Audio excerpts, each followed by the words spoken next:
Pour la qualité de vie et de mobilité des populations, le Togo a inclus dans ses axes prioritaires de développement la construction et la modernisation des infrastructures routières. De grands chantiers ouverts et un budget conséquent mobilisé à cet effet.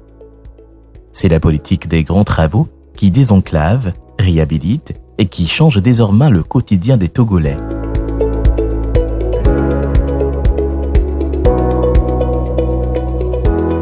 Amlamé, dans la région des Plateaux.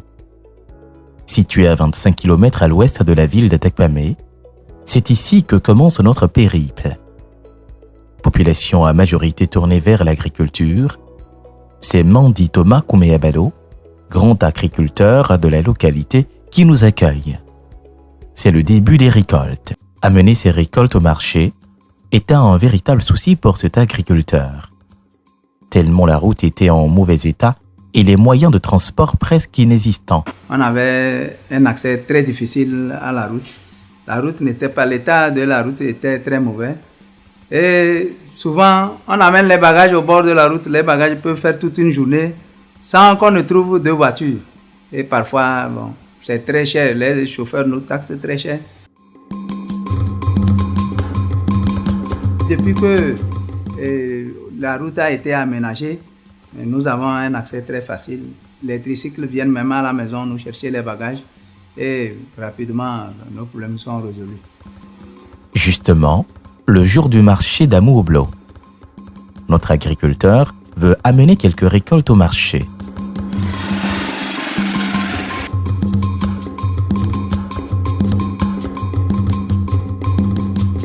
Le trajet d'Amlamé à Amouoblo n'a pris que 5 minutes contre une vingtaine auparavant.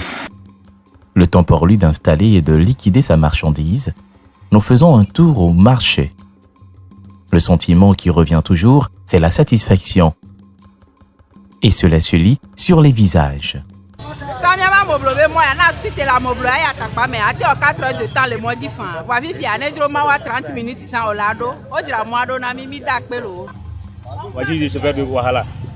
La route est bonne. Tu veux passer pour aller à Tapamé. N'importe où tu vas aller.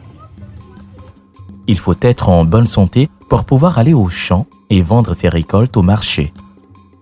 La santé des populations est un enjeu majeur au cœur des préoccupations des autorités togolaises. Au centre hospitalier préfectoral d'Amlamé, les urgences qui nécessitent une prise en charge avancée sont transportées vers Atakpamé.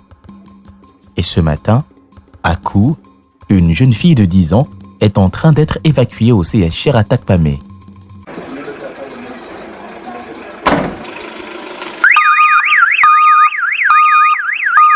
Moins d'une heure de temps après, l'ambulancier est de retour.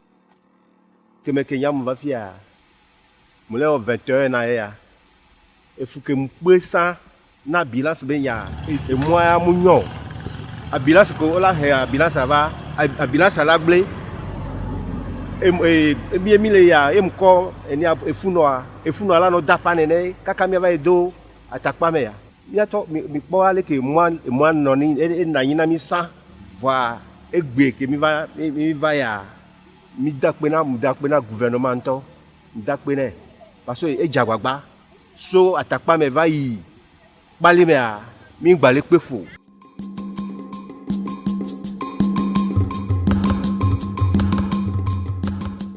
Retour au marché d'Amouoblo. Nous retrouvons notre paysan qui a déjà trouvé des preneurs pour ses marchandises. Il rentrera vite ce soir, le sourire aux lèvres. À peine je suis arrivé au marché, et je viens de vendre tout et j'ai le sac actuellement vide. Donc, parce que la route est bonne, tout de suite je suis arrivé au marché, j'ai fait mes ventes et puis c'est rien. Donc je remercie Dieu que cela s'est passé dans de bonnes conditions. Les routes ont désenclavé aujourd'hui, plusieurs sites et atouts touristiques restés longtemps moins connus et moins fréquentés. Cascades majestueuses, paysages pittoresques, climat doux, tout ceci désormais accessible facilement.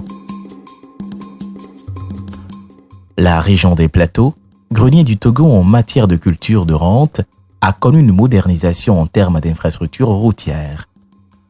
La route serpentée du Mont Agou est désormais faite et laisse place à une magnifique vue de haut. Badou Dani à Tekpamé, le transport du café cacao est depuis les nouvelles routes chose aisée. Des réalisations obtenues au prix de sacrifices.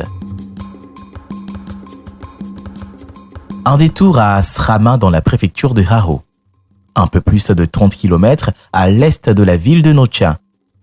La stupéfaction est totale face à la beauté, mieux encore, la qualité de la route.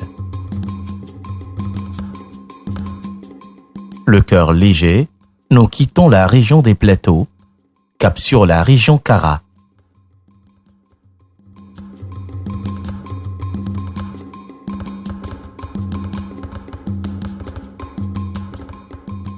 La nationale numéro 1, d'Atakpamé à Babamé, plus de 160 km que nous parcourons sans secousses ni tremblements.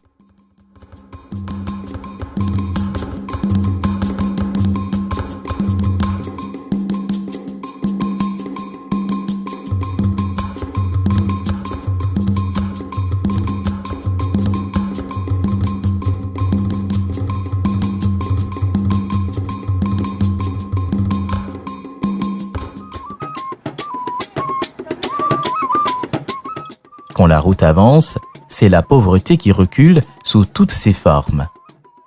Nous le découvrons en arpentant les monts Kabylie. Une vue aérienne nous laisse découvrir la beauté mirifique des ouvrages réalisés liant les cantons de Lassa, Soumdina, Lama et Pia.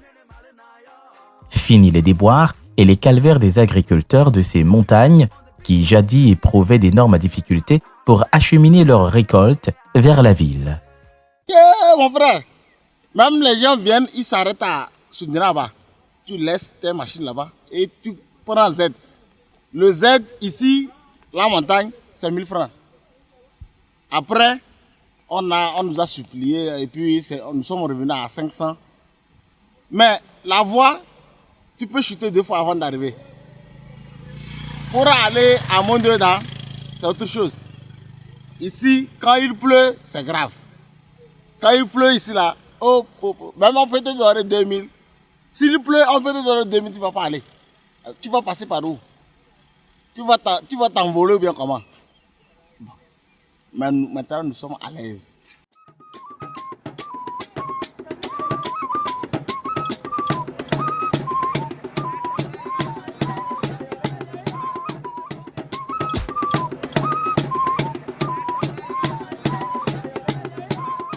Avant, quand les gens arrivent au niveau de Carrefour, ils s'arrêtent là-bas.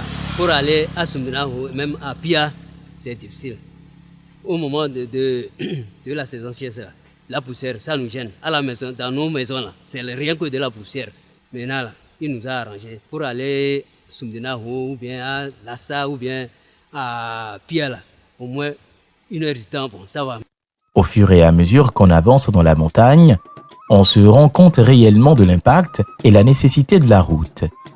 Soumdina haut, au pic de la montagne, désormais, voitures et motos y accèdent sans grande difficulté. Le temps où le vent n'était pas bon là, ici, Kara, on peut mettre 1 heure à 2 heures du temps pour arriver à Kara, mais maintenant, par la grâce de Dieu, on remercie Dieu, la voie est propre. Dans 25 à 30 minutes, là, l'homme est déjà à Kara. Et on roule sans problème, on remercie Dieu. Le développement de la route entraîne avec lui l'épanouissement des populations. Les petits commerces se créent et les activités bougent. La route change aussi l'aspect des communautés. Des édifices majestueux sortent des terres tout au long des voies traversées par les infrastructures routières. Et l'éducation des jeunes se retrouve aussi impactée. Il y avait les cailloux sur le chemin, tu ne peux pas rouler. Même quand tu roules là, quand les cailloux sont là, tu montes. Le vélo même monte ça distance, si tu ne fais pas même, tu vas tomber même.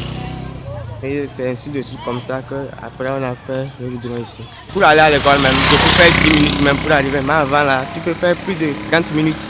Même à côté, tu peux faire plus de 30 minutes avant d'arriver à l'école. Et maintenant, tu es à l'aise même, tu peux marcher vite même arriver à l'école. La nuit, les élèves des villages profitent des lampadaires pour réviser leurs cours. Avant, quand il n'y avait pas les lampadaires, on apprenait à la maison avec les lampes torches. Maintenant, avec ces lampadaires, je vois que tout va mieux. Et mes notes aussi s'améliorent. Je suis fière de ces nouvelles routes, de ces lampadaires. Chacune de ces routes est chargée d'histoire. Le Togo vient de très loin et se tourne plus que jamais vers son émergence. Quand la voie n'était pas encore construite, c'était un grand problème pour nous qui sommes de l'autre côté de Pana. Et il faut dire qu'il y a des gens qui sont de là de Pana, puisque la voie quitte Dapon comme ça pour aller jusqu'à Pengal et à Pengal Ouest. Imaginez quelqu'un qui quitte Mandouri, 105 km, et qui va venir ici à Dapon quand la voie n'était pas encore construite. La distance parcourue, 105 km, sur combien de temps? Nous qui sommes de l'autre côté de Pana, on faisait plus que 1h30 avant d'arriver ici à Dapon, quand la voie n'était pas encore faite. Et surtout dans la saison des pluies, c'était un grand problème. Et aujourd'hui, nous avons la voie qui est construite. Si je quitte aujourd'hui Pana pour Dapon, je fais seulement que 10 minutes. Nous sommes les vendeuses. Maintenant, la voie est bonne. Je vends la boisson. Les poussières ne viennent pas à côté de moi. Mais pour louer là, vous faites attention. Ne lourez pas très vite. Doucement, doucement. La route également, lorsqu'elle est bien faite, elle permet de sécuriser la mobilité, les transports. Il y aura peu d'accidents, il y aura moins d'usure de véhicules et tout ira bien, aussi bien pour le consommateur, pour l'État, que pour le matériel lui-même, le matériel utilisé, donc les véhicules utilisés. C'est ce qui m'amène à dire avec certitude et précision que investir dans la route est un choix très louable aujourd'hui pour nos pays en développement et particulièrement ici au Togo. Le réseau routier est un élément important du développement économique du pays et il est essentiel à la promotion du commerce national et international. L'amélioration de ces axes routiers, autrefois véritablement calvaires, permettra d'améliorer le temps de trajet, mais aussi contribuera à réduire la pauvreté en donnant aux populations l'opportunité de s'ouvrir au reste du monde.